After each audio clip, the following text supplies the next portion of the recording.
सदगुरु प्यारियों साध संगत जी, आप सभी को प्रेम भरी राधा स्वामी जी।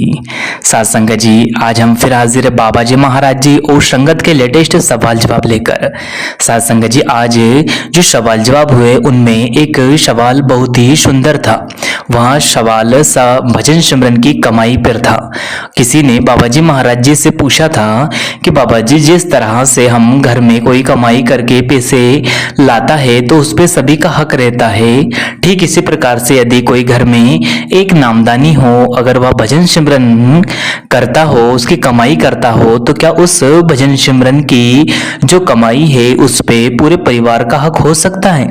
इस सवाल के जवाब में बाबा जी महाराज जी ने जो भी कहा उसको सुनने के लिए आप वीडियो में अंत तक जरूर बने रहिएगा और देखिएगा कुल मालिक ने क्या समझाया। तो हम चलिए वीडियो की ओर चलते हैं। अगर वीडियो पसंद आए तो वीडियो को लाइक भी करें, शेयर करें, कमेंट बॉक्स में राधा स्वामी लिखकर सदगुरु प्यारे यूट्यूब चैनल को सब्सक्राइब जरूर कर ले और बेल आइकन को ऑल पे प्रेस कर ले, जिससे कि आपको ऐसे ही वीडियो मिलते रहे। तो चलिए हम चलते हैं सवाल जवाब की ओर। साध संगत जी, किसी ने बाबा जी महाराज जी से सवाल किया कि बाबा जी, जिस प्रकार से हमारे परिवार में कोई एक सदस्य कमाता है तो उसकी कमाई का जो भी हक है वह सभी का होता है, सभी उस कमाई से फायदा उठाते हैं।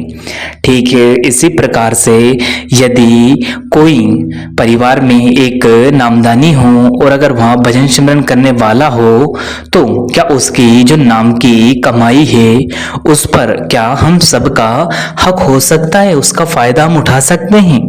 इस सवाल के जवाब पर बाबा जी महाराज जी ने बड़ा ही सुंदर उत्तर दिया। आप जी भी सुनेंगे तो आप भी कहेंगे कि कुल मालिक की दया मेहर है।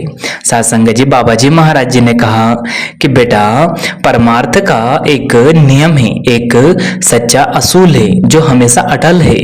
जो बोएगा वही तो काटेगा, यानी कि वही पाएगा। मतलब जिसने बीज बोया है उसको ही फायदा होगा। फिर किसी ने बाबा जी महाराज जी से कहा कि बाबा जी, मुझ पर और मेरे पूरे परिवार के सदस्यों पर दया मेहर हमेशा बनाए रखना और नामदान की बख्शिश करना। तो बाबा जी ने कहा, बेटा, मालिक की कृपा तो सभी पर हर वक्त बरसी रही है, हमें तो बस उस परमपिता परमात्मा का हर एक वक्त, हर एक श्वास में शुक्र करना है। फिर एक लड़के ने बाबा जी से सवाल पूछा। उन्होंने कहा, बाबा जी, हमें कैसे पता चलेगा कि हम सही राह पर, यानी कि सही रास्ते का चयन करके आगे बढ़ रहे हैं या नहीं?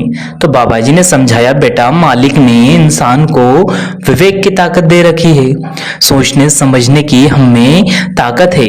विवेक की ताकत का इस्तेमाल करके ये फैसला हम खुद ही कर सकते हैं कि क्या हमारे लिए अच्छा है और क्या हमारे लिए अच्छा नहीं है। आगे बाबा जी महाराज जी ने मुस्कुराते हुए उन्हें समझाया और कहा, बेटा, बस हमें तो हमेशा यह ध्यान रखना है कि हमारी वजह से कभी भी किसी का भी कोई हानि या नुकसान ना हो, किसी का दिल ना दुखे, इस बात का हमें हमेशा ध्यान रखना है। फिर किसी ने बाबा जी महाराज जी से पूछा। उन्होंने कहा, बाबा जी, जब भी कोशिश करता हूँ लेकिन मन जो है, ध्यान जो है, एकाग्र हो ही नहीं पाता। तो बाबा जी ने समझाया कि बेटा, जो मन है, जो हमारा ध्यान है, हम अगर ध्यान को लगाना हमारे बस में होता तो कभी का लगा लेते। हमारा काम है सिर्फ बैठना और कोशिश करते रहना, कभी हिम्मत नहीं हारना और ना ही कभी गिनती में लाना इसे। फिर आगे वही कहने लगे कि बाबा जी, दया और मेहर जरूर करना। तो कुल मालिक ने मुस्कुराते हुए कहा कि बाबा कोई दया नहीं करेगा। ये सुनकर बाबा जी महाराज जी की यह बात सुनकर संगत जोर जोर से हंसने लग जाती है। फिर किसी ने बाबा जी महाराज जी से बड़ा ही सुंदर सवाल किया। उन्होंने कहा, बाबा जी, मेरे जो घर के पास पड़ोसी है मुझे कहते हैं कि तू तो राधा स्वामी से जुड़ा हुआ है, इसलिए तू किसी मंदिर या फिर किसी भी गुरुद्वारे या फिर एक धर्म स्थल पर नहीं जा सकता। तो बाबा जी ने कहा कि बेटा, क्या आपने मेरे मुंह से सुना है कि मैंने कहीं और जाने के लिए मना कभी किसी को किया है? किसी को कभी नहीं रोका आज तक। आगे बाबा जी ने समझाया कि देखो बेटा, हम किसी भी धार्मिक स्थान पर जाएं, हमें तो वहां दिए जाने वाले उपदेशों को सुनना है और अमल में लाना है। जो भी महापुरुषों की वाणी है वह हमें यही तो रास्ता सिखाती है। अब देखो, पुराने समय में लोग मालिक का ध्यान करने किसी खास स्थान पर चले जाया करते थे, जिसको सब मंदिर कहने लगे। आगे बाबा जी ने कहा कि बेटा, कहीं भी जाओ, कहीं से भी जुड़ो, आखिर में करनी तो उस परमपिता परमात्मा एक मालिक की भक्ति है ना। हम चाहे जिस मार्ग से जुड़े, जिस राह से जाएंगे तो उस मालिक के पास ही ना। अगला प्रश्न बाबा जी महाराज जी से किसी ने पूछा। उन्होंने कहा, बाबा जी आप संगत को समझाते हैं कि कर्म हमेशा अच्छे करो। अगर सब कुछ कर्मों पर ही निर्भर है तो किस्मत का हमारी जिंदगी में क्या उसूल है, क्या रोल है, क्या डिपेंड करता है हमारी किस्मत हमारी जिंदगी में। तो बाबा जी ने समझाया कि बेटा, किस्मत हमें एक मोड़ पर लाकर खड़ा कर देती है। अब आगे क्या सही और क्या गलत, ये दो रास्ते हैं, अब चुनना हमें है। गलत रास्ते को चुनेंगे तो गलत कर्मों में उलझ कर रह जाएंगे और कर्मों का बोझ हमारे ऊपर बढ़ता ही चला जाएगा। यदि वहीं जितनी आसानी से हमने गलत रास्ता चुना, उतनी आसानी से सही रास्ता चुनेंगे तो कर्म नहीं बनेंगे। अगला प्रश्न किसी ने बाबा जी से कहा कि बाबा जी, मेरी जो माता जी है उनको नामदान की पर्ची इसलिए नहीं दी गई क्योंकि सेवादारों ने जब उनसे पूछा कि क्या आप केक खाते हो, तो मेरी माता जी ने कहा कि हाँ, बस इसलिए मेरी माताजी को नामदान की पर्ची नहीं मिली, क्योंकि हमारे घर में किसी खास कोई फंक्शन रहता है, उस पर केक आ जाता है, तो इस वजह से सेवादारों ने पर्ची देने से उन्हें मना कर दिया। तो बाबा जी ने समझाया, बेटा, केक में एग यानी कि अंडे का इस्तेमाल किया जाता है, जिस वजह से उन्हें पर्ची नहीं दी गई। और अगर हम किसी की जान लेकर खुशियां मनाने की सोचेंगे तो बिल्कुल गलत बात है।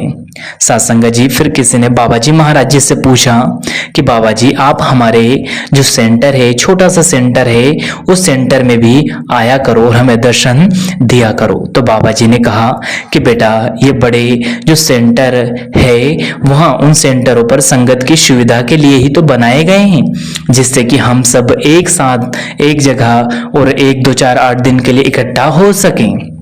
फिर ये वही लड़की आगे बाबा जी महाराज जी से कहने लगी कि बाबा जी, लेकिन आप तो बहुत सारी जगह पर जाते हो, तो हमारे सेंटर में भी आ जाया करो। तो बाबा जी ने मुस्कुराते हुए उनसे कहा कि बेटा, अब तो मैं बूढ़ा हो गया हूँ, अब तो मैं डेरे में ही रहा करूंगा। इस बात पर संगत भी जोर जोर से हंसने लग पड़ती है। फिर किसी ने बाबा जी महाराज जी से कहा कि बाबा जी, आप जब मुस्कुराते हो ना तो मुझे बहुत ही अच्छा लगता है, मुझे भी आपका चेहरा देखने का मन करता है। आप हमेशा ऐसे ही हंसते और मुस्कुराते रहा कीजिएगा। तो बाबा जी ने हंसते हुए उनको समझाते हुए कहा कि बेटा, उन्होंने कहा कि जब मैं नहीं हंसता तो क्या मैं अच्छा नहीं लगता। यह सुनकर सवाल पूछने वाले भी हंसने लगे और संगत भी जोर जोर से हंसने लग पड़ती है। और यही जो लड़की है वह बाबा जी से कहने लगती है कि बाबा जी, आप तो तब भी बहुत अच्छे लगते हो, चाहे आप हंसो या ना हंसो। फिर अगला सवाल किसी ने बाबा जी से किया कि बाबा जी, क्या सोच लेने मात्र से कर्म बन जाते हैं। तो बाबा जी महाराज जी ने समझाते हुए कहा, बेटा, जो हम सोच किसी भी चीज का विचार करते हैं, माइंड में सोचते हैं, वह डिपेंड करता है कि आप किस बात के बारे में सोच रहे हैं। सोचने से तो विश्व कर्म नहीं बनते, लेकिन जब हम एक ही बात को बार बार सोचने लग पड़ते हैं तो फिर वो हम काम यानी कि हम करने में ले आते हैं और वहां फिर हमें करना ही पड़ेगा। इसलिए सोच भी हमेशा अच्छी रखो। संत महापुरुष हमेशा कहा करते थे कि हमारे मन में सोच भी कभी नहीं आनी चाहिए, क्योंकि सोच अगर आएगी, विचार कोई आएगी तो उसे करने में लाना पड़ता है। सत्संग जी, फिर किसी ने अगला सवाल बाबा जी महाराज जी से पूछा कि बाबा जी, मेरा पढ़ाई में बिल्कुल भी मन नहीं लगता। तो बाबा जी महाराज जी ने उनसे कहा कि बेटा, इसमें मैं तेरी क्या मदद करूं, मेरा तो खुद पढ़ाई में ध्यान नहीं लगता था। यह सुनकर संगत बहुत जोर जोर से मुस्कुराने लग पड़ती है। फिर आगे बाबा जी ने कहा कि मेरी जो माता जी है ना, माँ ने तो मुझे डंडे से पढ़ाया था, तेरी माँ ने तो तेरे लिए डंडा नहीं उठाया ना। आगे बाबा जी ने इस लड़के को बड़े प्रेम प्यार से समझाते हुए कहा कि कि बेटा आज पढ़ लेगा तो आगे की जो जिंदगी है वह अच्छे से कटेगी, और आज ध्यान नहीं लगेगा तो आगे चलकर दूसरों का मोहताज बनना पड़ेगा। इसलिए आप अपनी माताजी की बात माने और पढ़ाई में पूरा फोकस करें। तो साथ संगत जी है, बाबा जी महाराज जी और संगत के बीच सूरतगढ़ में 2 नवंबर को संगत और बाबा जी महाराज जी के बीच सवाल जवाब हुए थे, जिनके लेटेस्ट सवाल जवाब हमने